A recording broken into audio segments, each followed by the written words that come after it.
Sobat Kawanua, cuaca buruk yang melanda wilayah Kabupaten Kepulauan Sangihe dalam 3 hari terakhir mulai berdampak pada fasilitas publik. Gelombang tinggi disertai angin kencang dilaporkan menghantam kawasan pesisir hingga membawa material sampah dan bebatuan ke area Pelabuhan Nusantara Tahuna serta Jalan Boulevard Tidore. Kondisi ini tidak hanya mengganggu estetika kota namun juga menghambat aktivitas transportasi laut dan juga mobilitas warga setempat. Beginilah kondisi kawasan Pelabuhan Nusantara Tahuna dan Jalan Boulevard Tidore pasca diterjang cuaca buruk sejak Selasa kemarin. Gelombang laut yang cukup tinggi terpantau membawa masuk material sampah plastik serta bebatuan dari laut ke daratan.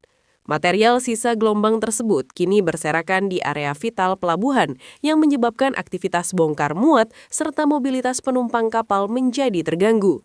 Selain itu, para nelayan lokal terpaksa menunda aktivitas melaut akibat resiko keselamatan di tengah kondisi perairan yang tidak menentu. Berdasarkan analisis kondisi dinamika atmosfer, kami memantau berbagai fenomena yang mempengaruhi cuaca di wilayah Kabupaten Kepulauan Sangihe. Antara lain, terdeteksi pusat tekanan rendah di bagian utara Australia yang memicu pertemuan dan belokan angin yang memberikan dampak peningkatan curah hujan, lanina lemah, suhu muka laut yang lebih hangat. Menyikapi kondisi tersebut, BMKG Naha menghimbau masyarakat, khususnya yang bermukim di pesisir pantai dan para pelaku transportasi laut untuk tetap meningkatkan kewaspadaan.